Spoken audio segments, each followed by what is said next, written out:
Section 5.2, Verifying Trigonometric Identities. Here are some hints for verifying these identities. Please keep these handy or refer back to them as needed. Also, keep the fundamental identities available at all times. Number one, we have to learn the fundamental identities given in the last section. Whenever you see either side of a fundamental identity, the other side should come to mind. Also, be aware of equivalent forms of the identities. For example, sine squared theta equals 1 minus cosine squared theta is an alternative form of the identity sine squared theta plus cosine squared theta equals 1. Number two, try to rewrite the more complicated side of the equation so it is identical to the simpler side. Number three, it is sometimes helpful to express all trig functions in the equation in terms of sine and cosine and then simplify the result. Number four, usually any factoring or indicated algebraic operation should be performed. For example, the expression sine squared x plus 2 sine x plus 1 can be written in the form of the quantity of sine x plus 1 squared. Let's verify. For example, if I let a equal sine x and then substitute, that would give me a squared plus 2a plus 1. Then I would just factor that trinomial as usual. Put down two sets of parentheses. I can break a squared into a. And recall that the plus sign tells me I need to find the product of my last term, but that product will add to the middle term. And here it's 1 and 1. 1 times 1 is 1, but 1 plus 1 is 2.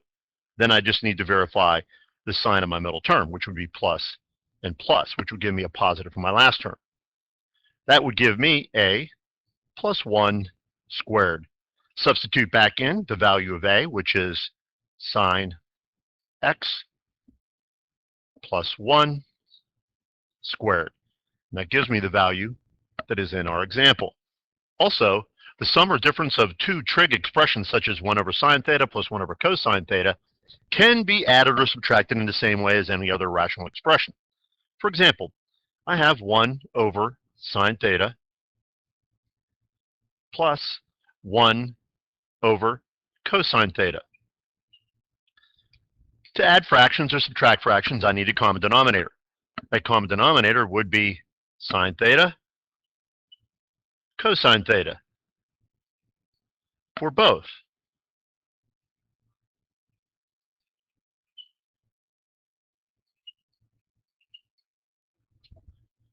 To achieve this, I need to multiply this fraction by cosine theta over cosine theta.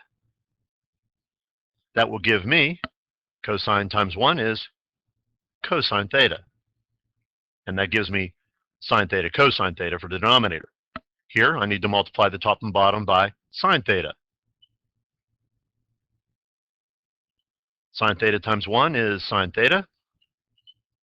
And sine theta times cosine theta is sine theta cosine theta. Now I can combine because I have like terms or like denominators. And that gives me cosine theta plus sine theta over sine theta cosine theta. Number 5, as you select substitutions, keep in mind the side you are changing because it represents your goal. For example, to verify the identity tangent squared x plus 1 equals 1 over cosine squared x, what I want to do is relate the identity to tangent and cosine because secant x equals 1 over cosine. For example, if I have tangent squared x plus 1, I know that this has a reciprocal identity, which is secant squared x, which verifies my Pythagorean identity. In other words, the secant function is the best link between the two sides. Number 6, if an expression contains 1 plus sine x, multiplying both the denominator and numerator by 1 minus sine x would give you 1 minus sine squared x, which is an alternative of our Pythagorean identity, which can be replaced then with cosine squared x. Similar results for 1 minus sine x plus 1 plus cosine x and 1 minus cosine x may be useful. Also, remember that verifying identities is not the same as solving equations. In our first example, I want to perform the indicated operation and simplify the results. Secant x minus 1 over secant x. Here I need a common denominator, and I know that it will be secant x. So I'm going to multiply the top and bottom of this fraction by secant x. When I do, that's going to give me secant squared x over secant x minus 1 over secant x. I have common denominator, so I can combine. That gives me secant squared x minus 1 over secant x. I know this is an alternative form of a Pythagorean identity. Tangent squared x plus 1 equals secant squared x. And when I just solve for tangent x squared, I get that expression. So I can rewrite that as tangent squared x over secant x. But I can rewrite both of these. Tangent squared x can be written as sine squared x over cosine squared x. And 1 over secant x is a reciprocal identity of cosine x. Now I can simplify, leaving me sine squared x over cosine x. And I can write that as sine x times sine x over cosine x. And this is tangent x times sine x. Again, on my next example, I want to perform the indicated operation and simplify. Here I want to distribute sine alpha through the expression. Sine alpha times secant alpha minus sine alpha times cosecant alpha. Now I can use my reciprocal identities on secant and cosecant. It gives me sine alpha times 1 over cosine alpha minus sine alpha times 1 over sine alpha. Sine alpha over cosine alpha can be written as tangent alpha minus sine alpha divided by sine alpha is 1. I want to perform the indicated operation again. What I need is to find common denominators. To do that, I'm going to have a common denominator of cosine beta minus 1 times cosine beta plus 1. To do that, I'm going to need to multiply this fraction by cosine beta plus 1. So I'm going to multiply cosine beta plus 1 on top, cosine beta plus 1 on the bottom. When I do, that's going to give me cosine beta plus 1. Plus, if it was a minus sign, I'd have to use parentheses. But since it's a positive, I know I'm not going to have to change signs. On this fraction, I'm going to multiply the top and bottom by cosine beta minus 1. Cosine beta minus 1 on top gives me cosine beta minus 1.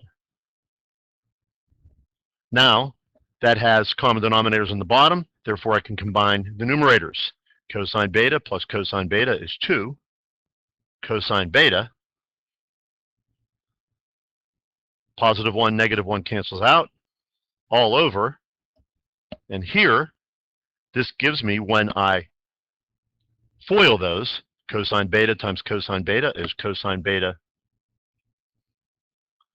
squared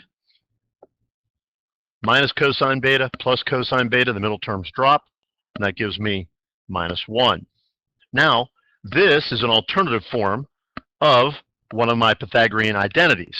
Remember, sine squared beta plus cosine squared beta equals 1. Now what I need to do is manipulate the Pythagorean identity into this form. To do that, I'll subtract cosine squared beta on both sides, and that will give me 1 minus cosine squared beta. But this is not the form I need. I need to have that flipped around where my cosine is positive and my 1 is negative. To do that, I'm going to multiply by a negative on both sides. That will give me a negative sine squared beta, and when I distribute through, that'll give me a positive cosine squared beta and a negative 1. So to generate my Pythagorean identity into this alternative form, I need a negative sine squared beta. Now I can just continue and substitute in. That's going to give me 2 cosine beta over a negative sine squared beta. And I can rewrite that as 2 cosine beta over a negative sine beta times a sine beta. Then I can rewrite this as cotangent. So that gives me, bring my negative on top, a negative 2 cotangent beta. Then I can rewrite 1 over sine beta with its reciprocal function, cosecant beta. Again, I want to perform the indicated operation. Here, I want to use the FOIL method. So I'm going to bring down cotangent x minus tangent of x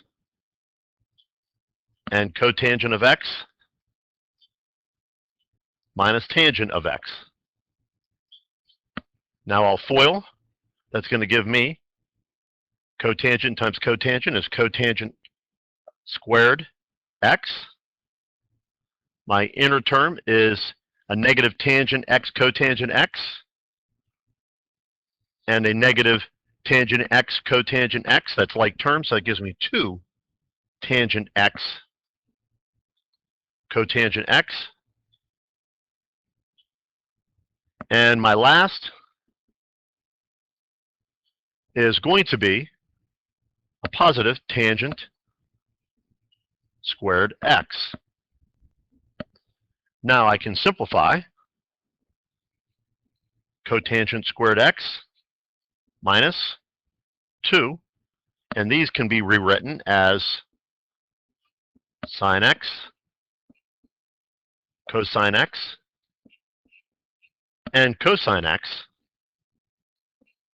over sine x plus tangent squared x.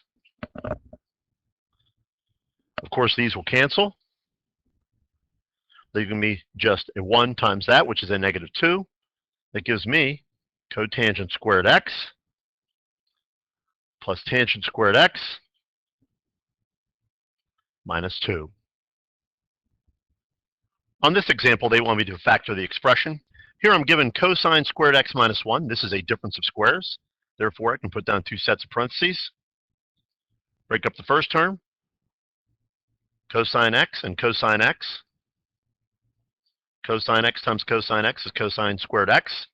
And when it's difference of squares, I know I factor the last term, 1 and 1, and my signs are always plus, minus. I can check that by foiling. Cosine times cosine is cosine squared x. Inner term is a plus cosine x. Outer term is a minus cosine x, therefore that would dump. And my last term would be a minus 1. Next, we want to factor this expression. This is a difference of cubes. I put on the general forms of the sum of cubes and the difference of cubes, and we're just going to use these forms to factor this expression. Therefore, I'm going to use that form, which is a cubed minus b cubed. Here, a is secant x and b is cosecant x. So I'm just going to substitute into the 2 expressions for my form. That's going to give me a, which is secant x, minus b, which is cosecant x, times a squared, which is secant squared x, plus a times b, which is secant x times cosecant x,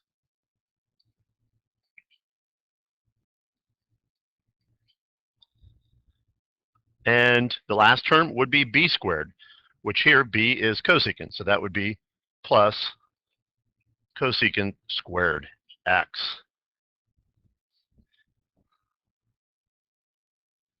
Here they want me to factor 5 cotangent squared x plus 2 cotangent x minus 3. This is a trinomial set in the form of decreasing order of degree. Therefore, I know I can put down 2 sets of parentheses. I know cotangent squared x is going to be cotangent x and cotangent x. And 5 needs to be broken into the product of its factors. Here it would be 5 and 1. I know with my last term, I have a negative. Therefore, I need to break 3 into a product of its factors. But in such a way, when I FOIL, it's going to subtract to give me a positive 2. Therefore, I'm going to do my first check that this is 3 and 1. 3 times 1 is 3. I can make one positive or negative to get a negative 3. Now, to do this, this is going to be my inner term, which is a positive 3 cotangent x, and a 5 cotangent x. And I need to subtract. Therefore, 5 minus 3 is going to give me 2. Now I need to determine which one is positive and negative. I need to make this expression positive and this one negative for that to work out. I can check by FOILing. 5 times 1 cotangent x times cotangent x is 5 cotangent squared x. My inner is a minus 3 cotangent x plus 5 cotangent x. When I combine like terms, it's a positive 2 cotangent x. And my last is a negative 3. Here we want to factor the last expression. Again, I'm given difference of squares. We could take a look at this as a squared minus b squared, if you'd like. In that instance, my a is secant theta minus 1. My b is secant theta plus 1. So I know I can just factor this into a plus b, a minus b. So now I just have to substitute in the values of what I know a and b to be. A is this quantity. Therefore, I'm going to have secant theta minus 1 plus b, which is secant theta plus 1, times the quantity of a, which I know is secant theta minus 1,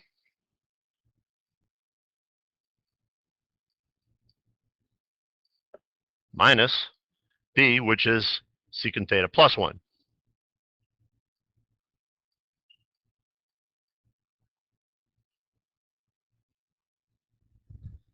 Now I can simplify in each bracket. That would give me secant theta minus 1 plus, when I distribute the positive 1 through, it gives me secant theta plus 1.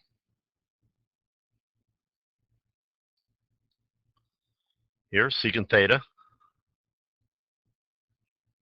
minus 1. Now I distribute. Gives me a minus secant theta minus 1. So it is important to use the brackets and parentheses. Combine like terms in each bracket is going to give me secant theta plus secant theta is 2 secant theta.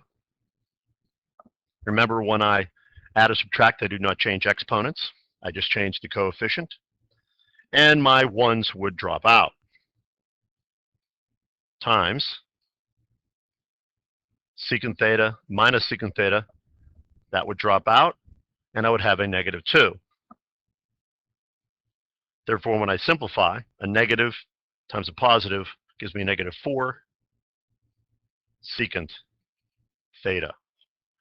On the next couple examples, it's telling me that each expression simplifies to a constant, a single factor, or a power of a function. So let's proceed.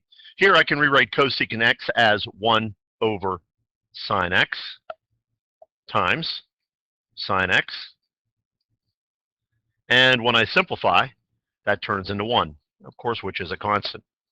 Again, I want to do the same procedure. I have cosecant theta times secant theta over tangent theta.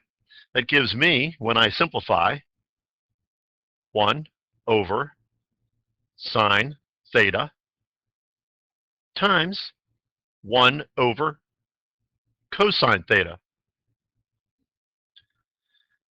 And I know that's all being divided by tangent, which is sine theta over cosine theta.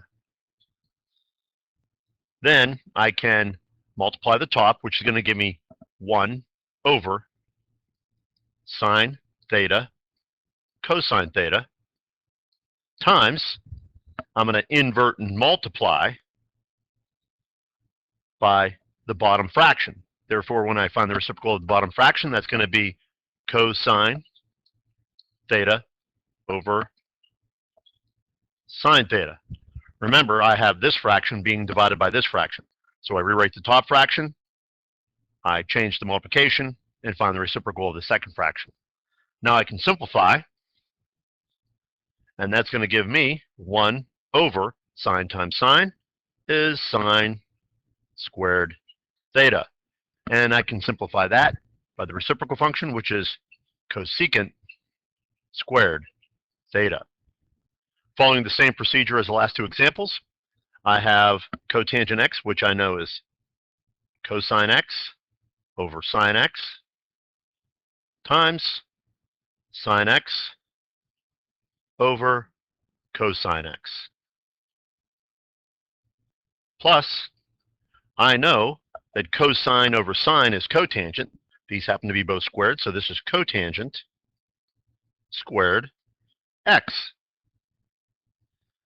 And when I simplify cosine and cosine, sine and sine cancel. That gives me 1 plus cotangent squared x. And I know that is a Pythagorean identity, which gives me cosecant squared x.